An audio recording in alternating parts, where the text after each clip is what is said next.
Hello everyone. നമ്മളിന്ന് discuss ചെയ്യാൻ പോകുന്നത് a thing of beauty by John Keats. നമുക്ക് ജോൺ കീറ്റ്സിനെ പറ്റിയുള്ള ഒരു ചെറിയ ഡിസ്ക്രിപ്ഷൻ നോക്കാം. ജോൺ കീറ്റ്സ് ജനിച്ചത് 1795 മരിച്ചത് 1821 അദ്ദേഹത്തിന്റെ ലൈഫ് സ്പാൻ വളരെ ഷോർട്ടായിരുന്നു. അദ്ദേഹം അറിയപ്പെടുന്നത് ഒരു ബ്രിട്ടീഷ് റൊമാൻറ്റിക് പോയറ്റ് ആയിട്ടാണ്. അതേപോലെ തന്നെ നമ്മുടെ ഈ ഒരു കവിത എടുത്തിരിക്കുന്നത് എൻറ്റിമിയോൺ എ പോയറ്റിക് റൊമാൻസ് എന്ന് പറയുന്ന സാഹിത്യ കൃതിയിൽ നിന്നെടുത്ത ഒരു ഭാഗമാണ് നമുക്ക് പഠിക്കാനുള്ള ഈ കവിത. ഇനി ഈ കവിതയുടെ പിൻപുള്ള കഥ എന്താന്ന് നമുക്ക് നോക്കാം. The poem is based on a Greek legend in which Endymion, a beautiful young shepherd and poet who lived on Mount Latmos, had a vision of Cynthia, the moon goddess. അതായത് ഈ ഒരു കവിത എഴുതിയിരിക്കുന്ന പശ്ചാത്തലം എന്തെന്ന് വെച്ചാൽ എൻഡിമിയോൺ എന്ന് പറയുന്ന ഒരു ഗ്രീക്ക് ലെജൻഡിനെ ബേസ് ചെയ്ത് എഴുതിയിരിക്കുന്ന ഒരു കവിതയാണ്. അദ്ദേഹം ഒരു ഹാൻസം ആയിട്ടുള്ള ഒരു യുവാവായിരുന്നു. മാത്രമല്ല അദ്ദേഹം ഒരു ഷെപ്പേർഡ് ആയിരുന്നു, ഒരു കവിയുമായിരുന്നു. അദ്ദേഹം ജീവിച്ചിരുന്നത് മൗണ്ട് ലാറ്റ്മോസ് എന്ന് പറയുന്ന സ്ഥലത്തായിരുന്നു. ഒരു ദിവസം അദ്ദേഹത്തിന് സിന്ധ്യ എന്ന് പറയുന്ന മൂൺ ഗോഡസിനെ പറ്റി ഒരു വിഷൻ ഉണ്ടായി. അപ്പൊ അദ്ദേഹം എന്ത് ചെയ്യുന്ന വെച്ചാല് ആ മൂൺ ഗോഡസിനെ തിരിഞ്ഞുകൊണ്ട് പല സ്ഥലത്തും സഞ്ചരിക്കുന്നതായിട്ട് കാണാൻ സാധിക്കുന്നുണ്ട്. അതിന്റെ ഒരു പശ്ചാത്തലത്തിൽ എഴുതിയിരിക്കുന്ന ഒരു സാഹിത്യ കൃതിയാണ് എൻഡിമിയോൺ എ പോയറ്റിക് റൊമാൻസ് എന്ന് പറയുന്നത്. അതിനകത്തെ ഒരു ഭാഗമാണ് എ തിങ് ഓഫ് ബ്യൂട്ടി. നമുക്ക് കവിതയിലേക്ക് പോകാം. A thing of beauty is a joy forever. Its loveliness increases. It will never pass into nothingness, but still will keep a bower quiet for us, and a sleep full of sweet dreams and health and quiet breathing. അപ്പൊ അദ്ദേഹം ആദ്യം തന്നെ പറയുന്നത് A thing of beauty is a joy for ever. നമുക്ക് ഈ ഒരു line വളരെ famous ആയിട്ടുള്ള ഒരു ലൈനാണ്.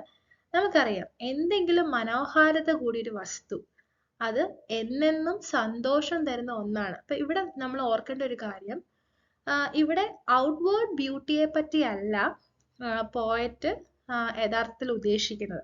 ഔട്ട്വേർഡ് ബ്യൂട്ടി അവിടെ ഉണ്ട്, അതേ സമയത്ത് തന്നെ നമ്മുടെ ഹാർട്ടിന്റെ ബ്യൂട്ടി എന്ന് വേണം നമുക്കതിനെ ഒന്ന് വ്യാഖ്യാനിച്ച് പറയാൻ പറ്റും.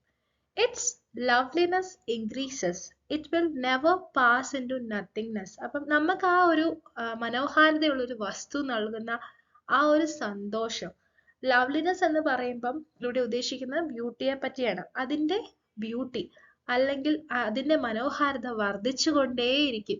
It will never pass into nothingness. അത് ഒന്നുമില്ലാതായി പോകത്തില്ല, മറിച്ച് എന്താണ് സംഭവിക്കുന്നത്, അതിന്റെ ആ മനോഹാരിത വർദ്ധിച്ചു കൊണ്ടേയിരിക്കും. But still will keep a bower quiet for us and a sleep full of sweet dreams and health and quiet breathing. അപ്പൊ ഈ ബ്യൂട്ടി നമുക്ക് എന്താണ് തരുന്നത്? A bower quiet for us. Bower എന്ന് പറയുമ്പോൾ എ പ്ലസന്റ് ഷെയ്ഡി പ്ലേസ് എന്ന് വേണം നമുക്ക് അതിനെ അർത്ഥമാക്കാം. ഇവിടെ വെച്ചാൽ ഇവിടെ ഉദ്ദേശിക്കുന്നത് ബ്യൂട്ടി എന്ന് പറഞ്ഞാൽ എന്താണ്, നല്ല തണലുള്ള ഒരു വൃക്ഷം പോലെയാണ്. ബവർ എന്ന് പറയുമ്പോൾ നല്ല തിക്കായിട്ടുള്ള ഇലകളുള്ള തണൽ നൽകുന്ന ഒരു സ്ഥലം എന്ന് വേണം നമുക്ക് അർത്ഥമാക്കാം. അപ്പൊ ഇവിടെ നമുക്ക് ഒരു കാര്യം മനസ്സിലാക്കാം, ഇവിടെ ഉദ്ദേശിക്കുന്ന ഒരു തണൽ നൽകുന്ന ഒരു വൃക്ഷവുമായിട്ടാണ് സാമ്യപ്പെടുത്തിയിരിക്കുന്നത്. And a sleep full of sweet dreams and health and quiet breathing. അപ്പം ഈ പ്ലസന്റ് ആയിട്ടുള്ള തണലുള്ള ഈ സ്ഥലത്തിന്റെ കീഴിൽ എന്താണ് നമുക്ക് ലഭിക്കുന്നത്? അവിടെ നമുക്ക് മനോഹരമായിട്ടുള്ള സ്വപ്നങ്ങൾ കാണാൻ പറ്റും. സൗണ്ട് സ്ലീപ്പ്, വളരെ സുഖകരമായ ഉറക്കമാണ് കിട്ടുന്നത്. നല്ല ഹെൽത്ത് ഉണ്ടാവും, അതുപോലെ ശരിയായിട്ട് നമുക്ക് ശ്വസിക്കാനും കഴിയും. അപ്പം ആ ശരിയായിട്ടുള്ള ബ്യൂട്ടി നമുക്ക് തരുന്ന കാര്യങ്ങളെ പറ്റിയാണ് ഇവിടെ പോയറ്റ് പറയുന്നത്.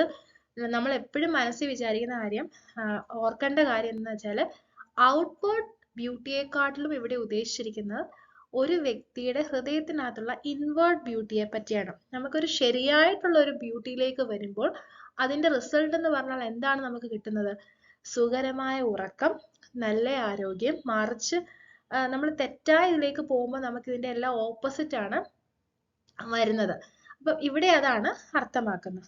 Therefore, on every morrow are we wreathing a flowery band to bind us to the earth, spite of despondence of the inhuman dearth of noble natures, of the gloomy days, of all the unhealthy and over darkened ways.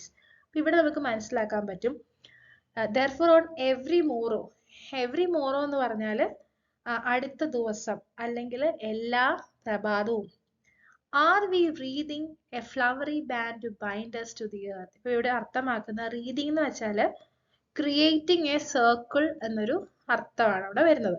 എന്നുവെച്ചാൽ നമുക്കറിയാം ഈ പൂവുകൾ കൊണ്ടുള്ള band ഉണ്ടാക്കുമ്പോൾ നമ്മൾ വട്ടത്തിലാണ് ഉണ്ടാക്കുന്നത് അല്ലെ. അപ്പൊ ഇവിടെ അദ്ദേഹം ഉദ്ദേശിക്കുന്നത് എന്താന്ന് വെച്ചാല് ഈ ലോകത്ത് എന്താണ് നമുക്ക് പലതരത്തിലുള്ള പ്രശ്നങ്ങൾ കാണാൻ പറ്റും. പക്ഷെ എല്ലാ ദിവസവും ഞങ്ങൾ എന്ത് ചെയ്തുകൊണ്ടിരിക്കുകയാണ്, ഞങ്ങൾ ഇങ്ങനെ ഫ്ലവേഴ്സ് കൊണ്ടുള്ള ഈ ബാൻഡ് ഉണ്ടാക്കിക്കൊണ്ടിരിക്കുകയാണ്. To bind us to the earth. എന്താണ് ഈ ഒരു ലോകത്തിലേക്ക് ഞങ്ങളെ എന്താണ് നല്ല കാര്യങ്ങളിലേക്ക് ഞങ്ങളെ ചേർത്ത് നിർത്തുകയാണ്. Spite of ഡെസ്പോണ്ടൻസ്. ഡെസ്പോണ്ടൻസ് എന്ന് വെച്ചാൽ a state of low spirit caused by loss of hope. അത് നമുക്ക് പ്രത്യാശയില്ലാത്തൊരവസ്ഥയാണ് ഇവിടെ കാണിക്കുന്നത്. Of the inhuman dearth of noble natures, of the gloomy days, of all the unhealthy and over darkened ways. അപ്പൊ ഇവിടെ അദ്ദേഹം ഉദ്ദേശിക്കുന്നത് ഇവിടെ നമുക്ക് പല പ്രശ്നങ്ങളും കാണാൻ പറ്റും. ഇപ്പൊ ആദ്യം പറഞ്ഞ പോലെ ഹോപ്പ് ഇല്ലാത്ത അവസ്ഥ, അതേപോലെ ഇൻഹ്യൂമൻ ഡെർത്ത് എന്ന് വെച്ചാൽ എ സ്കേഴ്സിറ്റി ഓഫ് സംതിങ്, എന്തോത്തിന്റെയോ കുറവ്. ഓഫ് നോബിൾ നേച്ചേഴ്സ്, ഇവിടെ നമുക്ക് ഈ ലോകത്ത് ഹോപ്പ് ഇല്ലാത്ത അവസ്ഥകൾ കാണാം, നല്ല നല്ല സ്വഭാവമുള്ള വ്യക്തികളുടെ കുറവ് കാണാം. നോബിൾ എന്ന് ഇവിടെ ഉദ്ദേശിക്കുന്നത് ഹൈ മോറൽ പ്രിൻസിപ്പിൾസ് കാണിക്കുന്ന വ്യക്തികൾ എന്നൊരു അർത്ഥമാണ്. ഓഫ് ദ ഗ്ലൂമി ഡേയ്സ്, അതേ സമയത്ത് നമുക്ക് ഈ ലോകത്ത് വളരെ ഗ്ലൂമി ആയിട്ടുള്ള സാഡ് ആയിട്ടുള്ള ഡേയ്സ് നമുക്ക് കാണാൻ പറ്റും. ഓഫ് ഓൾ ദ അൺഹെൽത്തി എന്ന് പറഞ്ഞാൽ നമുക്കറിയാം ഹെൽത്തി അല്ലാത്ത അവസ്ഥ. മാത്രമല്ല വളരെ ഓവർ ഡാർക്ക് ആൻഡ് വേസ് എന്ന് വെച്ചാൽ എന്താണ് വെളിച്ചമൊന്നുമില്ലാത്ത, അവിടെ കാണിക്കുന്നത് സാഡ് എന്നുള്ള അർത്ഥമാണ് കാണിക്കുന്നത്. ഇങ്ങനെ എല്ലാം നമുക്ക് ഈ ലോകത്തുണ്ട്. Made for our searching, yes, in spite of all, some shape of beauty moves away the pall from our dark spirits. അപ്പൊ പറയാണ് നമ്മളിങ്ങനെ അന്വേഷിച്ചു പോകുമ്പോൾ നമുക്ക് ഇങ്ങനെ കുറേ സാഡ് ആയിട്ടുള്ള കാര്യങ്ങൾ കാണാൻ പറ്റും. ഇതിന്റെ എല്ലാം മധ്യത്തിലും ചെറിയൊരു ചെറിയൊരു ബ്യൂട്ടി നമ്മളെ ഈ ഡാർക്ക് സ്പിരിറ്റ്സിൽ നിന്നെല്ലാം നമ്മളെ മാറ്റും. ഇവിടെ ഡാർക്ക് സ്പിരിറ്റ്സ് എന്ന് ഉദ്ദേശിക്കുന്ന ഇവിടെ യക്ഷിയും പ്രേതവും ഭൂതവും ഒന്നും അല്ല. ഈ മുകളിൽ പറഞ്ഞിരിക്കുന്ന എന്താണ് ഹോപ്പ് ഇല്ലാത്ത അവസ്ഥ, നോബിൾ ആയിട്ടുള്ള വ്യക്തികൾ ഇല്ലാത്ത അവസ്ഥ, ഗ്ലൂമി ആൻഡ് സാഡ് ഡേയ്സ് എന്ന് ഉദ്ദേശിക്കുന്ന അവസ്ഥ, അൺഹെൽത്തി, ഇങ്ങനത്തെ കാര്യങ്ങളെ പറ്റിയാണ് ഡാർക്ക് സ്പിരിറ്റ്സ് എന്ന് സ്പെസിഫൈ ചെയ്തിരിക്കുന്നത്. such the sun, the moon, trees old and young, sprouting a shady boon for simple sheep. And such are daffodils with the green world they live in, and clear rills that for themselves a cooling covert make, gainest the hot season the mid forest break. അപ്പം ഇവിടെ ഈ ഒരു ലൈൻസിൽ John Keats പറയാൻ ഉദ്ദേശിക്കുന്നത് ഈ ലോകത്ത് ഇത്രയും പ്രശ്നങ്ങളൊക്കെ ഉണ്ട്, അതിന്റെ മധ്യേ നമ്മൾ തന്നെ ഈ ചെറിയ ബ്യൂട്ടി കൊണ്ട് നമുക്ക് സന്തോഷം കണ്ടെത്താൻ പറ്റും എന്നൊക്കെ പറഞ്ഞിട്ട് അദ്ദേഹം പിന്നീടുള്ള ലൈൻസിൽ പറയുന്നത് ഈ ലോകത്ത് നമുക്ക് ബ്യൂട്ടിഫുൾ ആയിട്ടുള്ള കുറച്ച് കാര്യങ്ങൾ കാണാൻ പറ്റും. അപ്പൊ അതാണ് അവിടെ പറഞ്ഞ സൺ, മൂൺ, പിന്നെ അതേപോലെ തന്നെ അദ്ദേഹം പറഞ്ഞിട്ടുണ്ടോ ഡാഫോഡിൽസ്, ഫ്ലവേഴ്സിനെ പറ്റിയ, പിന്നെ നമ്മൾ താമസിക്കുന്ന ഈ ഗ്രീനറീസ്, പിന്നെ ക്ലിയർ റിൽസ്, ഇവിടെ റിൽ എന്ന് ഉദ്ദേശിക്കുന്നത് ചെറിയ ചെറിയ അരുവികൾ, സ്മോൾ സ്ട്രീംസ് ഓഫ് വാട്ടർ.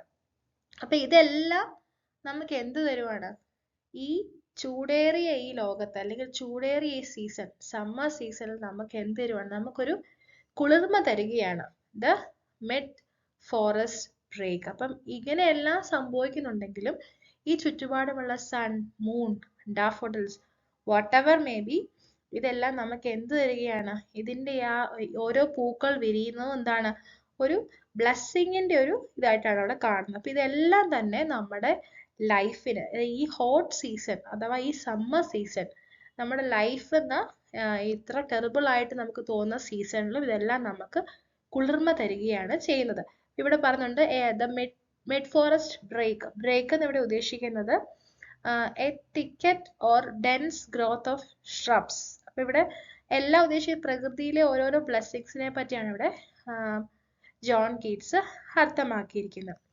ഇനി അതിന്റെ അവസാന ഭാഗത്ത് പറയുന്നുണ്ട്, rich with a sprinkling of fair musk, rose blooms, and such too is the grandeur of the dooms we have imagined for the mighty deed, all lovely tales that we have heard or read, an endless fountain of immortal drink, pouring unto us from the heavens brink. അപ്പം അടുത്തായിട്ട് അദ്ദേഹം പറയുന്ന beautiful കാര്യം എന്താണെന്ന് വെച്ചാൽ, rich with a sprinkling of fair musk rose blooms. So musk rose എന്ന് വെച്ചാൽ ഒരു ടൈപ്പ് ഓഫ് റോസ് ആണ്.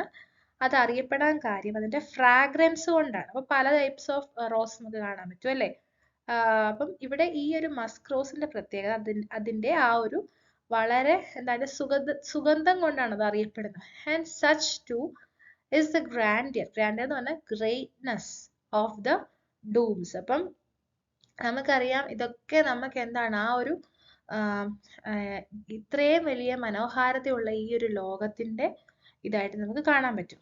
We have imagined for the mighty dead all lovely tales that we have heard or read, an endless fountain of immortal drink pouring unto us from the heavens spring. അപ്പം അദ്ദേഹം ഈ ഒരു അവസാന ഭാഗത്ത് പറയുന്നതാണ്, നമ്മൾ കേട്ട പല കഥകളും എഴുതിയ പല കഥകളും എന്താണ് നമ്മളെ മനസ്സിലാക്കാൻ സഹായിക്കുന്നത് എന്താണ്, an endless fountain of immortal drink. അപ്പൊ ഇവിടെ എന്താണ്, നമ്മൾ ഈ കണ്ട ഈ മനോഹാരിതയുള്ള ഈ കാര്യങ്ങളെല്ലാം തന്നെ എവിടെ നിന്നാണ് വരുന്നത്, an endless fountain of immortal drink pouring unto us from the heavens brink. Brink എന്ന് വെച്ചാൽ അതിന്റെ ബോർഡർ എഡ്ജസ് എന്നാണ് അർത്ഥം. അപ്പം സ്വർഗത്തിന്റെ എഡ്ജസിൽ നിന്നും ഒഴുകി വരുന്ന എൻലെസ് ഫൗണ്ടൻ ആയിട്ടാണ് ഈ കവി അതിനെ സാമ്യപ്പെടുത്തിയിരിക്കുന്നത്. അപ്പൊ ഇമ്മോർട്ടൽ ഡ്രിങ്ക് എന്ന് വെച്ചാൽ ഒരിക്കലും